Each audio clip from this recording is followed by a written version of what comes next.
I've read and interviewed a lot of authors who have written a lot of books. And one of the things that I always find is that they didn't live it. They just read about it. Old dogs should be able to learn new tricks.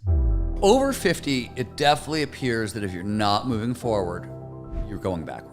If you don't know who you are, how the fuck do you figure out what the match is between who you are and how you live in this world? Everybody has different labels. Often by 30, it's a role. I am a father, I am a mother, I am a school teacher. Those sorts of things. I think about my age all the time. And I fight it and I work out and I'm always busy. But hearing what's possible based on the research you did, just was like, I was like, fuck. It was amazing. What does it take to do the impossible? What does it take to level up your game like never before? What does it take for individuals, organizations, for even institutions to achieve paradigm shifting? Nothing is ever the same again, breakthroughs. Our mission is to decode the neurobiology of flow and cognitive peak performance. Access the minds of maverick scientists, groundbreaking innovators, and world-leading experts to understand what it takes to achieve ultimate human performance, so you can feel your best, perform your best, and accomplish your boldest goals. I'm your host, Rian Doris, and together with best-selling author Stephen Kotler, I present to you Flow Research Collective Radio.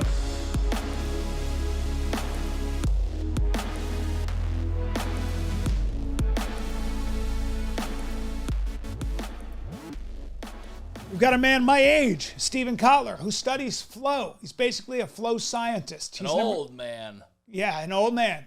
But Kotler is kind of defying age. He became a park skier at that age. What that means is he jumps, he does flips, he does all kinds of crazy shit. He was like, that sport, you're done at 35. And he was like, well, let me see what I can do. He's written a bunch of nonfiction books: Abundance, Stealing Fire, The Rise of Superman, The Art of Impossible. He is fascinated with performance, and he's fascinated with the notion of flow and how you can do things you didn't think you could do. And part of it's incremental progress. He talks about in Gnar Country, growing old, staying rad. He literally put his own body to the test. He was like, let me see if I can apply all these lessons I've studied, all the science I've studied.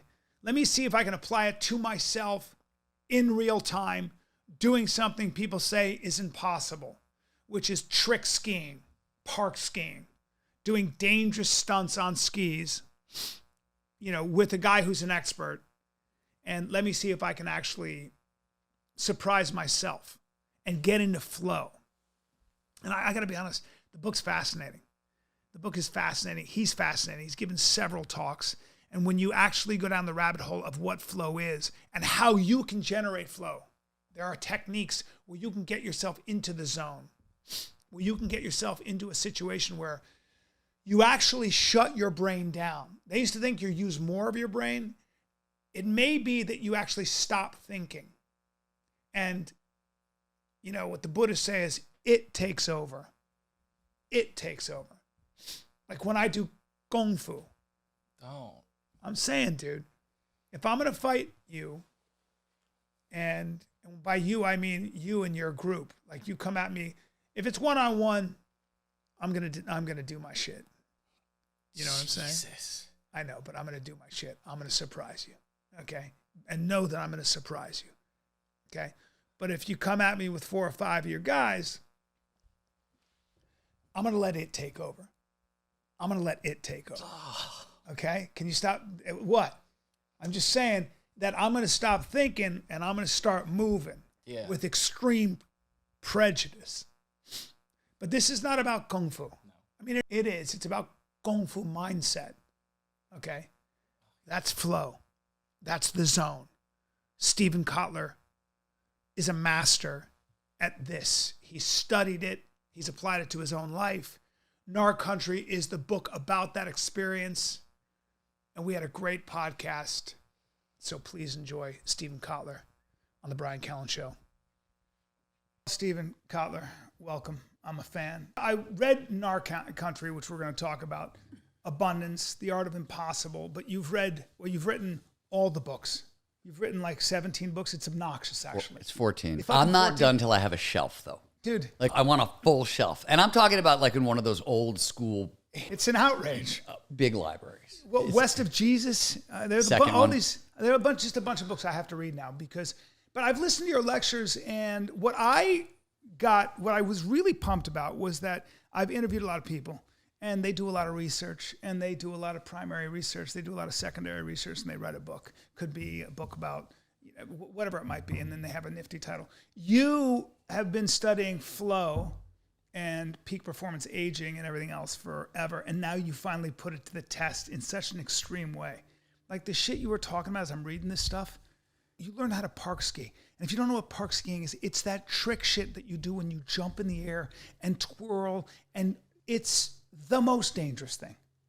And you did it at 53, ladies and gentlemen. I did.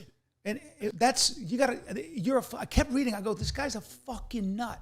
Like, I always think of myself as crazy, and then I read about somebody who makes me feel like I'm a Boy Scout.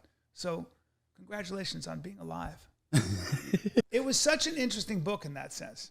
And I just appreciate that you were willing to fucking put your words to the test. You basically have been talking about this, and you go, I'm going to be the most extreme example and prove that this actually works. It's interesting because usually the experiments on myself come first. Yeah. And I just don't talk about them. Yeah. Right? Like I usually always start there because otherwise I'm just not comfortable enough there that I'm going to be able to talk about it in any learned way. Yeah. Like it can't be that removed from me. Otherwise I'm not a talented enough writer to pull it off. Whatever it is, I just usually keep the experiments out of it.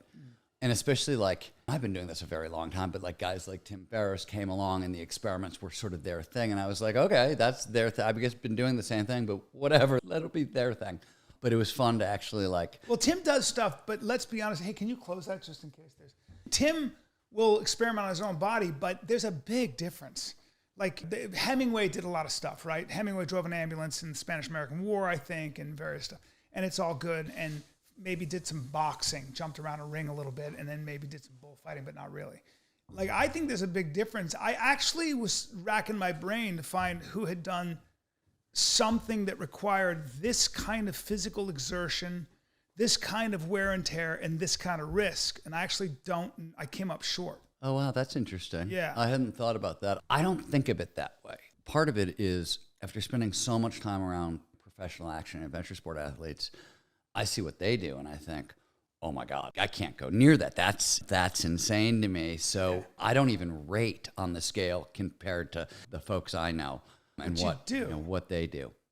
Sometimes. But you got to add in the fact that these people you're talking about the X Games a lot in the book.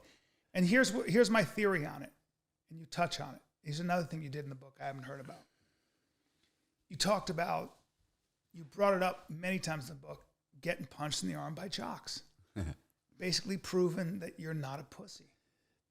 So the book is about peak performance aging. And one of the things that came out of adult development, right, which is the field of how do we grow up. And this was mostly George Valiant's work, who was the last caretaker of the Harvard. There are two studies in Boston, 100-year studies of adult development. One was done on Harvard graduates, and one was done, they went, oh, wow, those are all rich Harvard graduates, so let's redo it on just working-class Boston folks.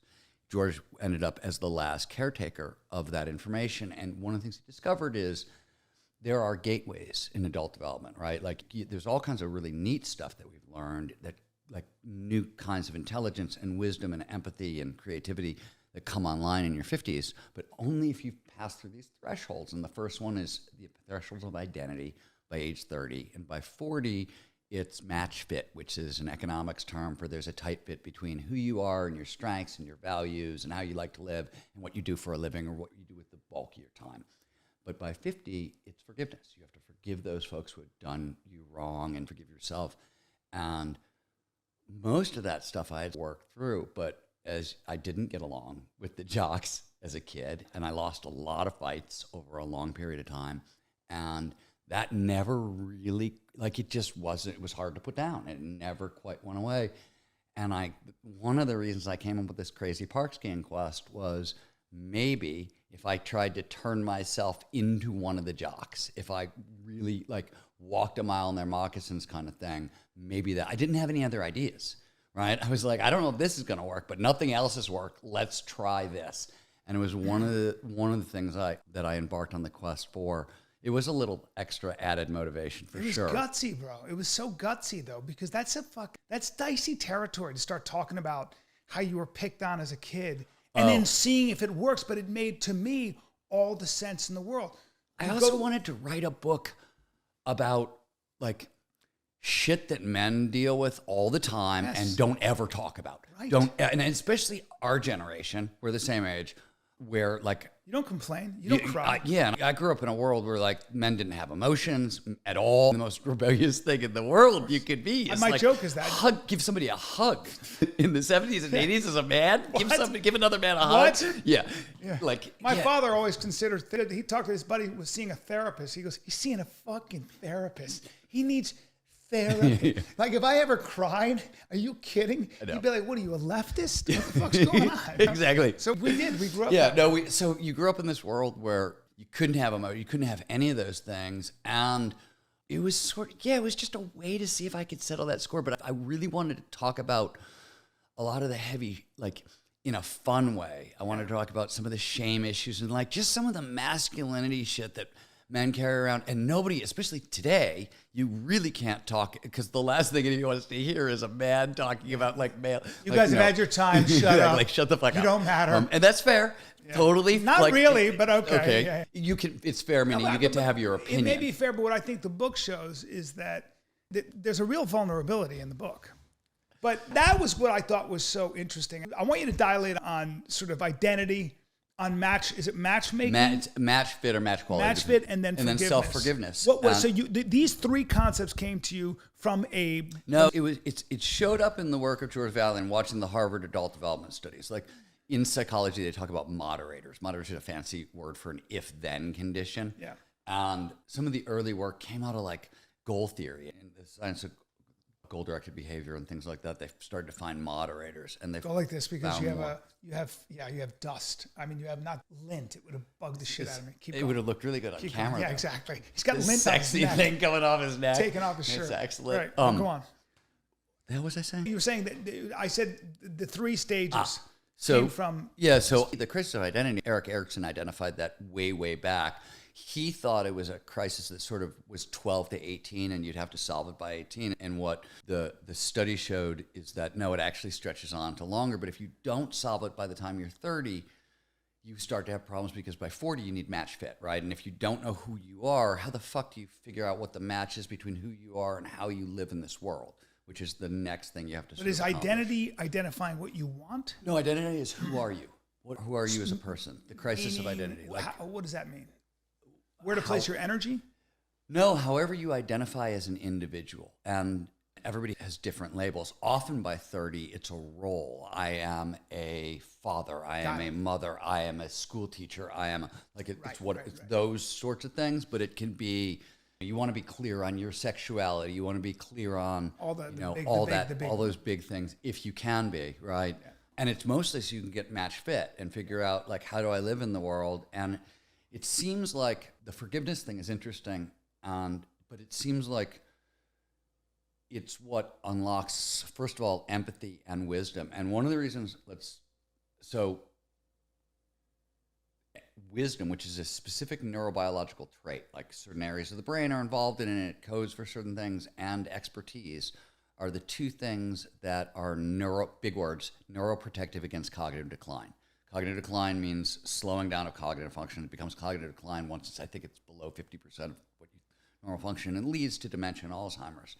And when they autopsy brains afterwards, they can find people with brains that are filled with plaques and tangles, all the signs of Alzheimer's, but they showed none of the symptoms. And it's always because they've got lifelong hobbies or passions. Learnings, basically, right? And it's the wisdom and the expertise that comes off of it because they form big neural nets in the brain. And usually if you get Alzheimer's dementia, it's like individual spots that tend to erode. So you have these big neural nets, they're protective and they're redundant against cognitive decline. Yeah, you use the expression use it or lose it a lot. It's, well, the old idea on aging, right? And it's the one I grew up with. It's probably the one you grew up with, which is like the long, slow rot theory, right? Our mental and physical skills decline over time. There's nothing we can do to stop the slide. To be honest with you, until I read this book, the value of this book, I swear to God, I'm not blowing smoke up your ass, but like I think about my age all the time, and I fight it, and I work out, and I'm always busy. But just hearing what's possible based on the research you did, just was like, I was like, fuck. It was amazing because everything that they used to think declined over time, we now know it's a use it or lose it skill. It doesn't change the fact, like, your strength fibers, strength muscles start declining at 50, and they're going to keep going. They are going to decline. It's just that if you train properly, the remaining fibers more than compensate mostly for what is lost. And you can even start to gain skill. So, and it's like across the boards, VO2 max, which was something that every stamina goes over 40, you're fucked, forget about it. And now they're measuring the VO2 max of like 85-year-old octogenarian triathletes, and they've got the VO2 max of like 35-year-old and 40. That was fascinating in the book. I freaked out when I heard that because I bought into the fact, I ride that Aerodyne bike. It's such a nightmare. But I was like, well, I got to just hold on to my VO2 max, but you can extend it. That's crazy. Yeah, there's a lot of this stuff that you actually can extend, and some of it's weird. Like there's weird facts, like, so if you want real new networks, right? You want memory protection and things like that.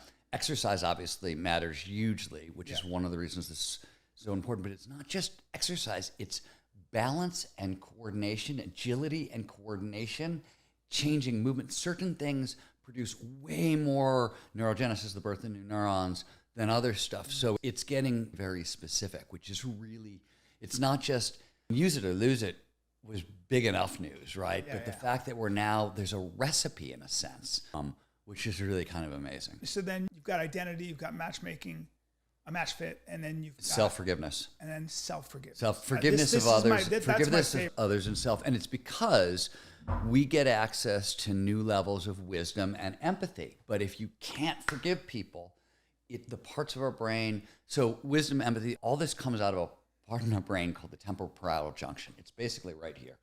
And it's the part of your brain that does perspective taking. So when you see things from another's perspective, or when you have an out-of-body experience, which is you're physically floating above your body, it's also a radically different shift in perspective. It's the same part of the brain going haywire in an out-of-body experience. Maybe haywire is a strong term, but having a weird surge.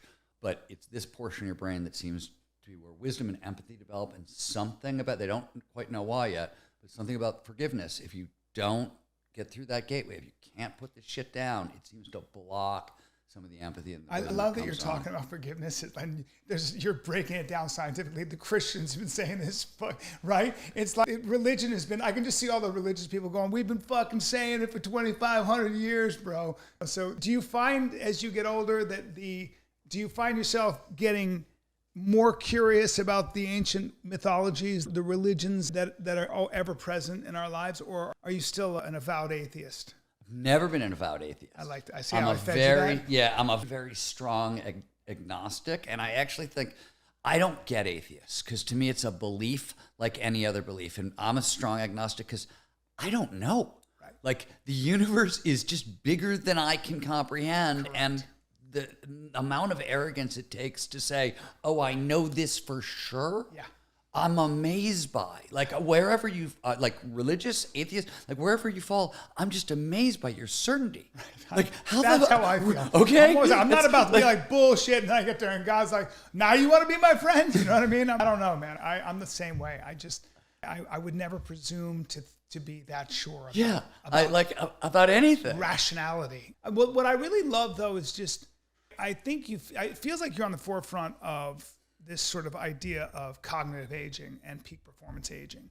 And so I love these things, but talk a little bit about, because I'm a huge believer in this too, like just incremental improvements.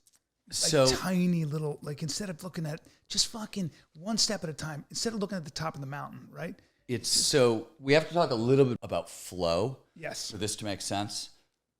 Flow, which is what at the heart of all of my work, if you are listening and don't know what flow is, it's an optimal state of consciousness where we feel our best and perform our best, right? Those in the zone moments, you get so focused on everything you're doing that everything else vanishes. You're not thinking.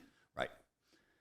So flow states have triggers, preconditions that lead to more flow. So if you want more flow and all the benefits that come with it, the triggers are your toolkit. One of the most famous is what's known as the challenge skills balance. I don't care. Baby. And the challenge skills balance, so flow follows focus. It only shows up when all our attention is on the here and now. And we pay the most attention to the task at hand, to the here and now, when the challenge that we're facing slightly exceeds our skill set. So you want to stretch but not snap. So next step, and then we'll get to the 1 inch at a time idea, is that a bunch of years ago, the Godfather of flow psychology, Mihai Csikszentmihalyi, was sitting down with a Google Mathematician, and they tried to put a number. Can we put a rate, an actual number on the difference between challenge and skills? And they did a back-of-the-envelope calculation, and they came up with 4%. It wasn't a real number. It was a metaphor. 4%? 4%, okay. Meaning we pay the most attention to the task at hand when the challenge of the task is 4% greater than the skills we bring to it. So you're stretching, but not snapping. Right. So allostatic overload or allostatic load is essentially all the bad shit that's ever happened in your life, all the tragedy, emotional and physical, otherwise, it's the residual of it, right? And it builds up in our nervous system, and it's called allostatic load or allostatic overload. It's often talked about around burnout. You hear it a lot when they talk about burnout, but we started to realize is that 4% challenge skills sweet spot, because of allostatic overload, is shrunken in older adults. They don't even know. So you still feel like the athlete you were in your 20s, and you may have the physical skills to be that person, but the amount of fear has gone up so much and you haven't noticed. And so I stopped and I was like, okay, I think that's probably true with me because I've broken so many bones and I really didn't want to get injured, which is a strange thing to say. I'm going to teach myself how to park ski and I don't want to get injured. Yeah. But that was like the craziest shit you could choose. You could possibly do. But the idea was, let's start with an existing motor pattern, something I can do 100% of the time with zero fear and 100% success rate or 95% success rate, and build 1 inch at a time. And you're building, are you building neural, like, is it like the myelin sheath? Is it? First I wanted the new motor pattern. Yeah. And it was, everything is that way. Boxing, jiu-jitsu, wrestling, you drill the same move over and over. You want the same, and then you want, so I took what is known as, I took a deliberate play approach, which is different than deliberate practice. Is Anders Ericsson do the same thing over and over again, get your 10,000 hours, right? With slight improvement. Repetition without repetition, deliberate play is do exactly what you did before, but just improv a tiny little bit on top of it, right? So it'd be the difference in MMA of literally like, I'm putting my weight in my right hip versus my left hip, right, for this move. Something really micro like that. That's how I was playing with it, and we just got good results right out of the gate. Like good results in getting in the flow right away? Well, it wasn't even so much flow. Yes, there was a lot of flow, but no, I was actually making progress. Yeah. I mean, I knew there were going to be a couple tricks where, like, the first time I threw a 180, you're going to have to land backwards, right? I was going to have to, like, get over it and I'm going to have to figure out how to land backwards. Just think about my knees breaking. It's what was so surprising to me is how I actually understood, like, as soon as I landed backwards, my body knew what to do. Yeah. Like, it was a very weird thing because I was so terrified of it. And like, my body actually knew what to do. And it was a lot of stuff like that along the way where, like, I'd have to push, but I was doing it in such a way that, like, what I was finding on the other side of the pushing, which was new for me, was something I could build upon rather than something like, oh, wow, that's too hard. It's unattainable. I can work with this. And that was the fun of it, and you may know this, is to suddenly find yourself at 53 years old getting better at a sport like park skiing was nuts. Like, that's not supposed to belong to 53. Well, that was the real thing that was interesting is that was really where one of the places the book started is there was all these theories out of network neuroscience, neural dynamics, but how the network level of the brain works. Embodied cognition, which is basically the science of, like, hey, we're not just heads on sticks. Our brains are actually embedded in our bodies, right? Yeah. And flow science that said, hey, wait a minute. Old dogs should be able to learn new tricks. Like all this idea that old dogs can't learn new tricks. It's like I'm reading theory after theory, and it's all saying this. If you put these things together, this should work. And park skiing was a great test because there are 12 or 13, 14 different reasons that it's biologically supposed to be impossible for anybody over the age of 35 or 40 to learn how to park ski. Right. And Until Stephen Kotler came along. It was a bunch of scientists in labs all over the world who did the actual, like... They weren't doing 180s and 360s. They did not put it to the test. Yes, Don't be modest. It annoys me. Just sorry. Fucking brag. Go on. No, I hear you. But still, you still had to put it to the test. I know. I hear you. I had to cut you off because I know all the science. But you were following that maniac. No, but... Like when you're skiing, when you're park skiing, it's kind of hard not to do it full. It's kind of hard not. You got to get a certain amount of speed to jump. Yeah, that was. You know that was. Or when he told you to jump and you saw the rocks below you, you're like, ah! Just fucking do it, bro. Just jump. Some of those things, like if you chicken out last minute, it's problematic. You actually can't. Yeah, right. You do have to, and a lot of those things you do have to commit. And the one thing that I've definitely learned, and I've learned it again. Coming back into this season, it's day 6 of the season. You have to relearn your tricks, and you fool yourself. I've been fooling myself trying to relearn them slowly. You know what happens when you try to relearn a park trick slowly? You fall down. Yeah, you fall down, yeah, and it freaking hurts. Yeah, park skiing doesn't care. I also felt like when I read the book, I was like, look, man, it's all good you did this, and I love the book, but at the same time, like. That was then. It's not something you got to just keep doing it. It's not like you can take a year off and come back. You definitely have to keep skiing. Well, no, this is something I learned years ago. When I was learning how to rock climb, when I was learning how to surf, it's the same thing. In all action sports, for me, this may not be for other people. I've been around phenomenal athletes who can like show up once a week or twice a week and make progress. Not me. Yeah, I got to show up 4 times a week and work like 2 to 4 hours. Otherwise, I'm going backwards. Yeah. Right, that's just who I am. So I like...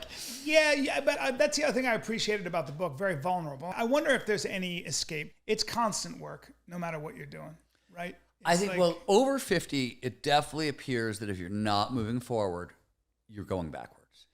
Yeah, but what I loved is your examples, right? So I went to an exhibit, a Picasso exhibit, and he was 90 years old. The dude was painting on a level as high as he was when he was 40.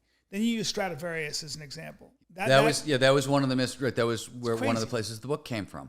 Like it was? Is that where you started? No, I started a whole bunch of different places. I'll give you an order. So let me tell you the Stradivarius thing. The Stradivarius thing, this was very early on, long before it was a book. But I wanted to write a novel. It had been a long time since I wrote. My first book was a novel, and I wrote a couple recently, but this was in a long gap. And I was like, I'll write a book. And I always wanted to write a book about a cat burglar. And it was for flow reasons. There's a bunch of Csikszentmihalyi's early work on juvenile delinquency. And the argument is that a lot of the things juvenile delinquents, quote unquote, do, graffiti, fighting, petty theft, they're doing to regulate their nervous system and try to drive themselves into flow. Ooh. And it's about flow seeking, not moral transgression. The juice. Exactly. And so I was like, oh, cool. I'm going to make a cat burglar who's like the grown-up version of one of these flow kids, juvenile delinquents. And I was like, okay, well, my cat burglar, what's she going to steal? I want something cool. And I was like, after thinking about it for a while, I settled on rare musical instruments. Next question. What are the most expensive musical instruments in history, right? And I start looking into this, and I realized that Stradivarius, one guy in the 1600s, has built half of the most valuable musical instruments in history, which is bizarre. So bizarre. That'd be like one painter has painted half of the most... It doesn't even make any sense. After I read your book, I kind of did a little research. Yeah, you get in line. He's obsessed about fucking the glue and the kind of glue he used. And the strings, too. I mean, the whole it was amazing. Thing, dude. Yeah. But so I'm reading about Stradivarius, and I realized that he had made... So this is, I still believe, the long, slow rot theory of aging at this point. And I'm reading whatever I was reading, and it said he made 2 of his most famous violins or musical instruments when he was 92 years old. And I went, wait a minute. If this is true, everything I know about aging has to be wrong, because there's no way a 92-year-old man with cognitive decline, with lack of motor skills and motor coordination, all the things that are supposed to go away, you can't build priceless violins, right? It the doesn't make any detail, sense. yeah. So that was one of the By hand. Yeah, there were a lot of the puzzle pieces. So my wife and I run and did for a very long time an animal sanctuary. We do hospice care. So we've had 700 hospice cases that passed through our lives, and there's a movement in canine welfare to double canine lifespan. And there's really high tech approaches and there's low tech, and we're in the middle. We do some flow science stuff, some evolutionary psychology stuff, and some nutrition stuff, but we get amazing results. Like we'll get dogs, they'll come from vets and the vet will be like, don't get very attached. This dog's got a month, 2 to live. And we'll sort of institute our healing protocol and we'll get 5 or 6 more years of life out of these animals. And we take our dogs into the backcountry off leash every day. So they'll do 5-7 miles up and down mountains when they're supposed to be dead in a month. And so we were seeing this hundreds of dogs, not just a couple, hundreds and hundreds of dogs over 20 years at this point. So I knew Something was wrong. I was like, this doesn't, like, whatever they're saying about aging, like, we're getting results that don't even make any sense. And we're not doing, like, we've increased the quality of their food and we've matched their diet to what the sort of dogs evolved to eat. But we've just all we did was create an environment very similar to what dogs evolved in. And that's most of what we did. And suddenly they just blossomed. So I knew something was wonky because that didn't make any sense. Yeah. The Stradivarius thing was another hole. And then what really changed for me, so the book was percolating, but it was the last conversation I had with Mihai Csikszentmihalyi before he died. You actually had a conversation with him? him? Yeah, we've known each other for a while, but so you get a kick out of this, a funny story. One, I knew he'd had a stroke, and I hadn't talked to him, and I knew he was starting to improve, but I wanted to check in on him. It had been a bunch of years since I'd talked to him, and they had just they published a couple new flow textbooks, and in doing so, they translated a bunch of old interviews with Csikszentmihalyi that were in Italian into English. And I'm reading these interviews, and he's always been an avid outdoors guy, right? And his students tell stories about how he'd come to class with like black eyes and like things. We'd go into the backcountry and things would happen, and he worked on rock climbers early on, talked some of the early flow research was done on rock climbers. But I'm reading these interviews, and he's like name dropping 1960s era Yosemite Valley climbers, like hardcore people. And I'm like, there's no way he would have known these people if he wasn't really serious about this stuff. And I just had this, I had this weird idea. So I called him, I was like, he answers the phone.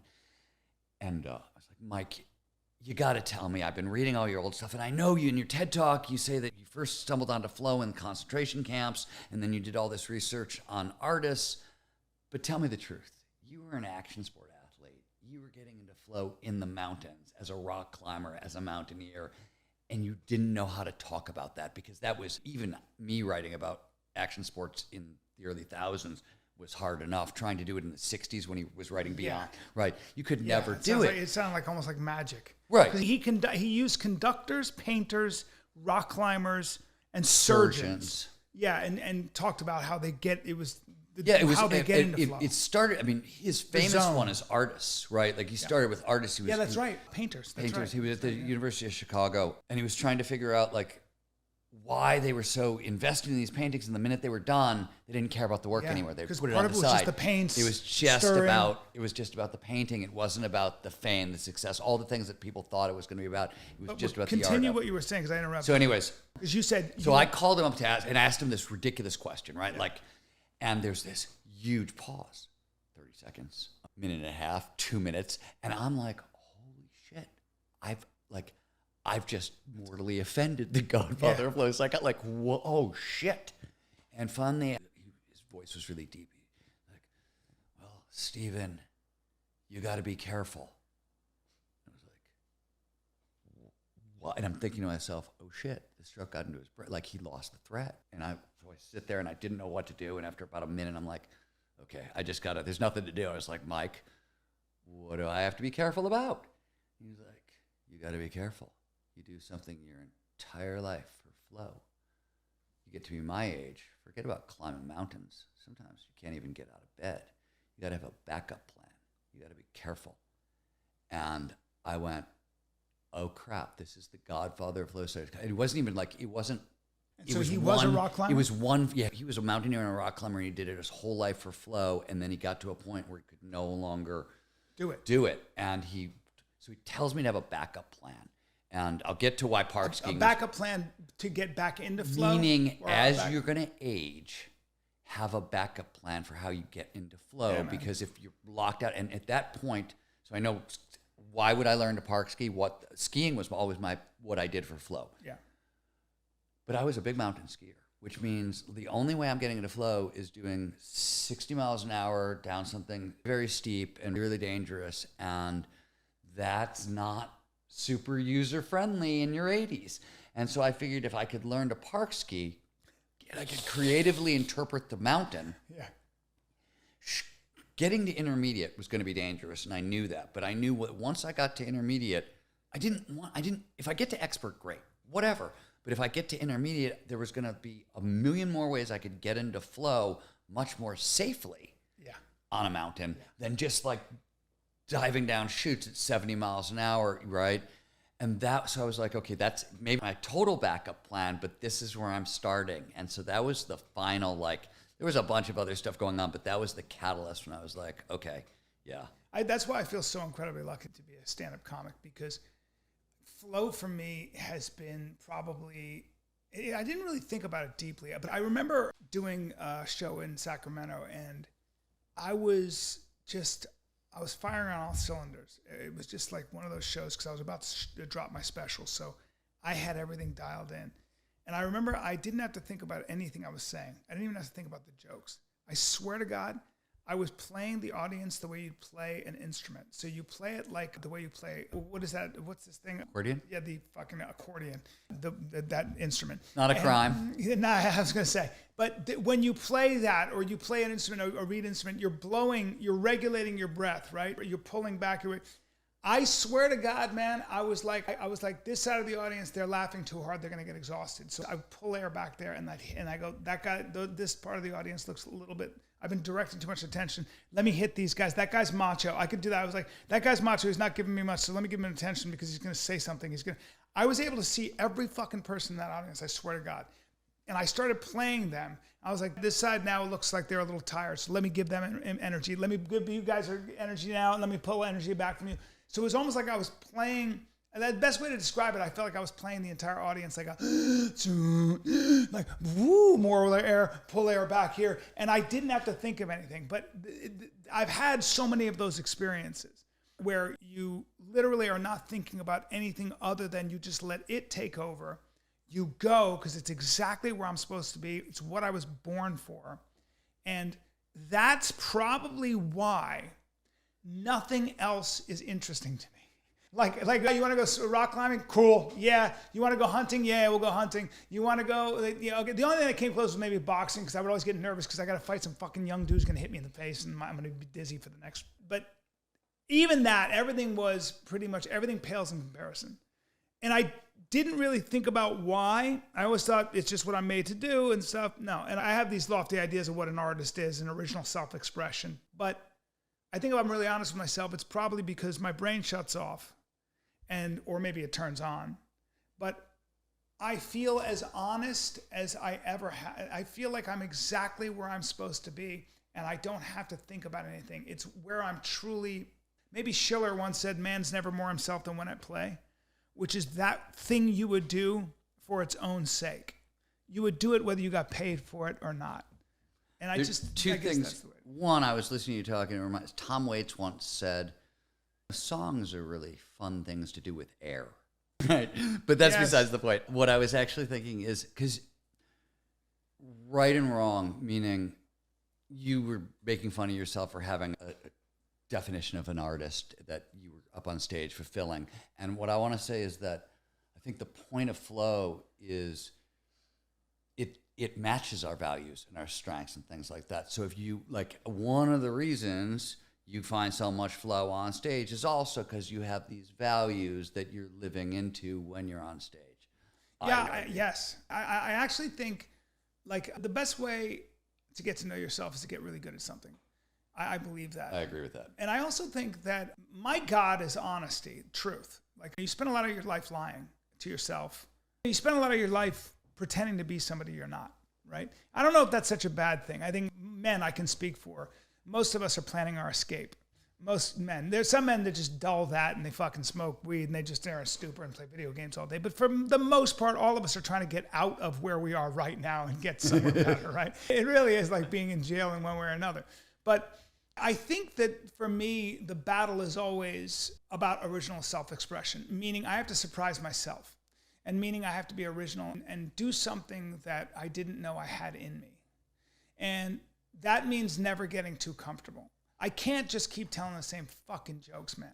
And that also means I've got to really key in to what I honestly revere, what I am honestly afraid of, what I'm honestly angry about, and let me forgive. I really thought a lot about this with this book. I don't think there's any growth without forgiveness. And I just can't believe that a guy like yourself, who's a scientist essentially, or somebody who's studying flow from such a mathematical perspective, brought that shit into the book. Because I think it's the most important aspect of the book. And I never thought about it until I read it. I was like, you can't move unless you forgive those that did you wrong and forgive yourself for all your, I don't know, maybe who you were pretending to be for the longest time. I don't know. I don't know why I definitely, I mean, riff. I always say that with books, the secret to a great book is you have to tell the truth, and it's the third, like you got to go all the way in. Yeah, it was gutsy. You did it because it could have been. It's funny because when I was doing it, it just felt organic. Like if you would have pointed it out and been like, "You're doing," I wouldn't have, because it would have fucked you. Because you would have gotten in your head. Yeah, it would have gotten in my head. I don't know. Too much. You shouldn't even hear this. I shouldn't even tell you this because I don't want to fuck you up for your next book. Seriously, like I'm very guarded of people's talent because I don't want to be I don't want to be blowing smoke up your ass. Because you're going to aim for that. I've learned the same lesson you've learned also, which is that like every one of my books, there's a communication challenge is the thing I want to tell you, and there's a style challenge is how I want to tell it artfully.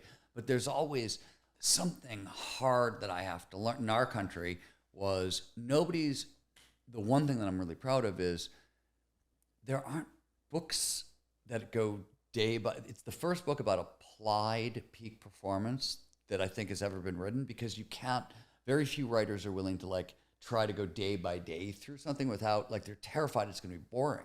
And I was too, right? Like, and it took a really long time. Right? How do you write a book about skiing that people who've never skied in their life are going to want to really like all that stuff? So there were a bunch of writing challenges that scared the pants off me, right? Going into it. Going, wow, I don't know if like this is going to work at all. And this was, of the books that I've written, this was the one I was almost a year in before I was like, oh yeah, this might work. Like I had been working, I had been working. It took you a year. I had been working on it for what an act of faith that is. Almost a year. That's an act. When I finally was like, oh yeah, okay, now I'm seeing it start to work. Wow. It was a tricky one. Yeah, by the way, I can't believe I didn't mention enough of that. The new book of your 14 is Gnar Country. And if you read Art of Impossible or Abundance, or all of them have a lot to say and are just full of like what's possible in your life. But I just, this in particular, coming maybe from me at 55, selfishly, was just a door opener. I was just like, this is just so interesting to me. Because I'm glad. Then my work here is done. Yeah, dude, you literally you were guinea pig.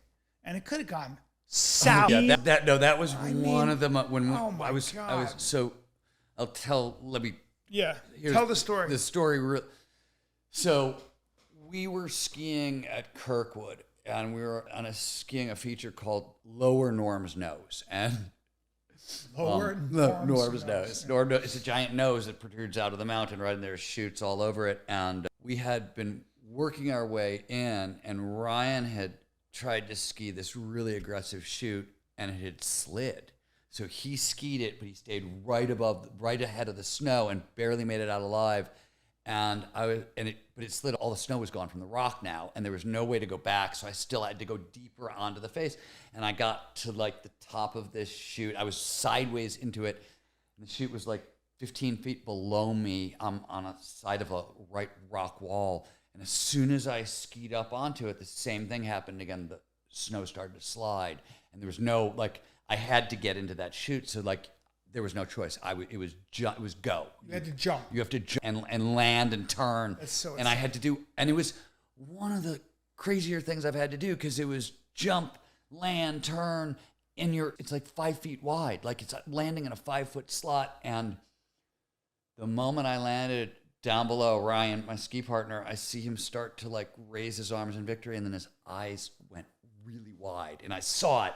And then there's a voice behind my left ear, in a voice like, there shouldn't be a voice there, right? Like at all. No voice should be there right 30 now. Miles an hour. Right.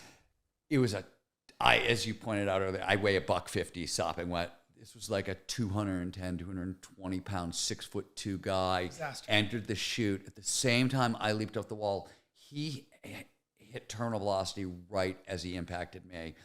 So we're mashed together, like literally like almost face to face, right? And we're flipping down a 5-foot wide corridor between lava rock walls, and I can see the lava rock flipping past my eyes. Fuck out of here, And my brain is literally like, the chances that 2 entangled skiers could tomahawk down a lava without dying here are almost minuscule. And I'm like, thanks, buddy. Yeah. Thank you very much. Like, I love how it ended too. He goes, "You okay? Yeah, you all right?" Well, first of all, I think the dude had lost. Like, he knew he was super at fault. I think he knew. Like, Let's get out of here. See you later. You dropped something. Sorry. You're alive. Okay, bye. Sorry about your life. Sorry about your spine. Sorry about the fact that chest contusion. No, he managed to almost completely sever my left rotator cuff. We didn't even know it until the end of the season when I actually, I went to go get my knees looked at, and I was like, my left shoulder's been a little weird since that accident. When you take a look at it, it was like, it's hanging on by a single thread. Did you do operation or stem cells? cells? No, I did. I did exosomes and stem cells and exosomes. And my wife has a torn rotator cuff, and I want to. I've done with torn rotator cuffs. I've had 5 of them. I've done 2 surgeries, which are the most miserable, awful things ever, and they take 1.5 years to heal, and they're shitty. They say 6 weeks. That's all bullshit. I love it. PRP, which if it'll work, doesn't work for everybody, was amazing for me. I've fixed both rotator cuffs on either side very quickly. PRP, and then with exosomes. What are exosomes? They're what stem cells, which were the big thing in regenerative medicine. One of the problems with there's all kinds of health-related, this could cause cancer type of maybe issues. But the biggest problem with stem cells were they would inject them into like the wound site, and they would leave. They'd stick around for like 2 or 3 days, and then they'd be gone. And what they started to realize is the things you want are what the stem cells actually secrete, which are exosomes. And their wound healing or healing properties are they'll recruit other cells that will heal properties. And I think I treated the rotator cuff with 1 round of exosomes, in, out, and done, and I've not had any problems with it. Damn. PRP, I had to do 2 rounds, but I think with the shoulder, I literally did 1 round. That was one of the things that this is not a book about regenerative medicine. That's not really my field. I don't do longevity science. I don't do regenerative medicine. You and I share similar skepticism. Nobody gets out of this thing alive. Around it. That said, I have been playing with regenerative medicine now experimentally on myself as a guinea pig since 2000.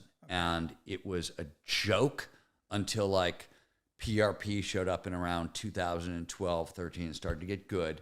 And that was like 2nd round of, and now it's a 3rd level of regenerative medicine. And I still, for a lot of the diseases, a lot of the functional medical stuff, I still think it's crap. I'm not, but for orthopedic stuff, I have torn this, I have broken this, I have damaged this. It's starting to get very good.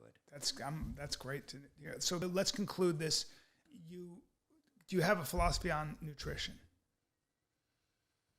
Yes. You do.